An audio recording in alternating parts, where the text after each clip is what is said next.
ಇನ್ನು by election ಅಲ್ಲಿ ಸೋಲು ಬಿಜೆಪಿಯಲ್ಲಿ ಸಮರ ಶುರುವಾಗಿದೆ. ಸೋಲಿಗೆ ಯಾರು ಹೊಣೆ ಅನ್ನೋದೇ ಬಿಜೆಪಿಯಲ್ಲಿ ಸದ್ಯಕ್ಕೆ ನಡೀತಿರುವಂತಹ ಜಟಾಪಟಿ. ಯಾಕಂದ್ರೆ 3ಕ್ಕೆ 3 ವೈಟ್ ವಾಶ್ ಆಯ್ತು ಈ ಸಲ. ಯಾರಿದ್ದರ ಹೊಣೆಯನ್ನು ಹೊರೋದು, ಯಾರಿಂದ ಸೋಲಾಯಿತು ಅನ್ನೋದು ಈಗ ಬಿಜೆಪಿಯಲ್ಲಿ ಆಗ್ತಿರುವಂತಹ ಆತ್ಮಾವಲೋಕನ, ಬರೀ ಆತ್ಮಾವಲೋಕನ ಅಲ್ಲ, ಈಗ ಜಟಾಪಟಿ ಆಗ್ತಿದೆ. ಸೋಲಿಗೆ BSY ವಿಜೇಂದ್ರ ಕಾರಣ ಅಂತ ಯತ್ನಾಳ್ ಹೇಳಿದ್ದಾರೆ. ಪೂಜ್ಯ ತಂದೆಯವರು ಅವರ ಮಗ ಕಾರಣ ಅಂತ. ಹೈಕಮಾಂಡ್ ಇನ್ನಾದರೂ ಕೂಡ ಈ ತಂದೆ ಮಗನ ವ್ಯಾಮೋಹವನ್ನು ಬಿಡಬೇಕು.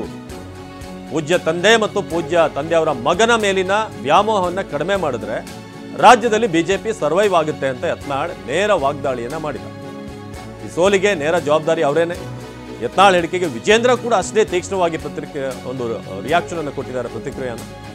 ಸೋಲಿನ ಹೊಣೆ ನಾನೇ ಹೊರ್ತೇನೆ, ಆದರೆ ಯತ್ನಾಳ್ ಅಂತವರು ಅಷ್ಟು ಸೀನಿಯರ್ ಇದ್ದಾರೆ, ಸ್ವಲ್ಪ ಲೂಸ್ ಟಾಕ್ ಕಡಿಮೆ ಮಾಡಬೇಕು, ಹಗುರವಾಗಿ ಮಾತನಾಡೋದು ಕಡಿಮೆ ಮಾಡಲಿ. ಅವರು ಕೇಂದ್ರದಲ್ಲ ಮಿನಿಸ್ಟರ್ ಆಗಿದ್ದಂಥವ್ರು, ಸೆಂಟ್ರಲ್ ಮಿನಿಸ್ಟರ್ ಆಗಿದ್ದಂಥವ್ರು, ಮಾತನಾಡಬೇಕಾದ್ರೆ ಸ್ವಲ್ಪ ತೂಕ ಇರಬೇಕು ಮನುಷ್ಯ ಅಂತ ವಿಜೇಂದ್ರ ಅವರು ನೇರವಾಗಿ ಟಾಂಗ್ ಕೊಟ್ಟಿದ್ದಾರೆ. ಜೊತೆಗೆ ಜವಾಬ್ದಾರಿ ನಾನು ಹೊರತೀನಿ ಸೋಲಿದ್ದು ಅಂತ ಹೇಳಿದ್ದಾರೆ.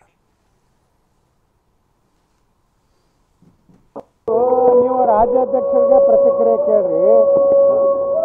ಅವ್ರ ನೇತೃತ್ವ ಜನ ಕರ್ನಾಟಕದಲ್ಲಿ ಒಪ್ಪಿದಾರೋ ಇಲ್ಲೋ ಅವ್ರಿಗೆ ಗೊತ್ತು. ಬಿಜೆಪಿಗೆ ಇಂಥ ಹೀನಾಯ ಸೋಲು ನಿಜಕ್ಕೂ ನಾವು ನಿರೀಕ್ಷೆ ಮಾಡಿರಲಿಲ್ಲ. ಆದರೆ ಇವೆಲ್ಲ ಒಳ ಒಪ್ಪಂದದಿಂದ ಕರ್ನಾಟಕದಲ್ಲಿ ಭಾರತೀಯ ಜನತಾ ಪಾರ್ಟಿ ಈ ಸ್ಥಿತಿಗೆ ಬರ್ತಾ ಇದೆ.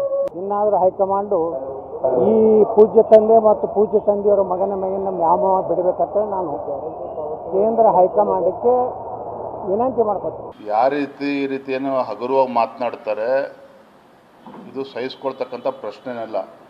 ಕಾರ್ಯಕರ್ತರು ತೂಚಿ ಅಂತ ಉಗಿತಾರೆ ಈ ರೀತಿ ಮನಬಂದಂತೆ ಮಾತನಾಡ್ತಾ ಇದ್ದಾರೆ. ನಮ್ಮದೊಂದು ರಾಷ್ಟ್ರೀಯ ಪಕ್ಷ ಇದೆ, ಅವರೊಬ್ಬರು ಕೇಂದ್ರದ ಸಚಿವರಾಗಿ ಕೆಲಸ ಮಾಡಿರ್ತಕ್ಕಂಥವ್ರು. ಇನ್ಮೇಲಾದರೂ ಹಗುರವಾಗಿ ಮಾತನಾಡೋದನ್ನು ಬಿಟ್ಟು ಕಾರ್ಯಕರ್ತರಿಗೆ ನೋವಾಗದ ರೀತಿಯಲ್ಲಿ ಸಂಘಟನೆಗೆ ಪೂರ್ವಕವಾಗಿ ಕೆಲಸ ಮಾಡ್ತಕ್ಕಂಥ ಒಳ್ಳೆ ಕೆಲಸ ಮಾಡೋದಕ್ಕೆ ಸಾಧ್ಯ ಇದ್ದರೆ ಮಾಡಲಿ. ಈ ರೀತಿ ಹಗುರವಾಗಿ ಮಾತನಾಡೋದನ್ನು ಬಿಡಬೇಕು ಅವರು ಕೂಡ.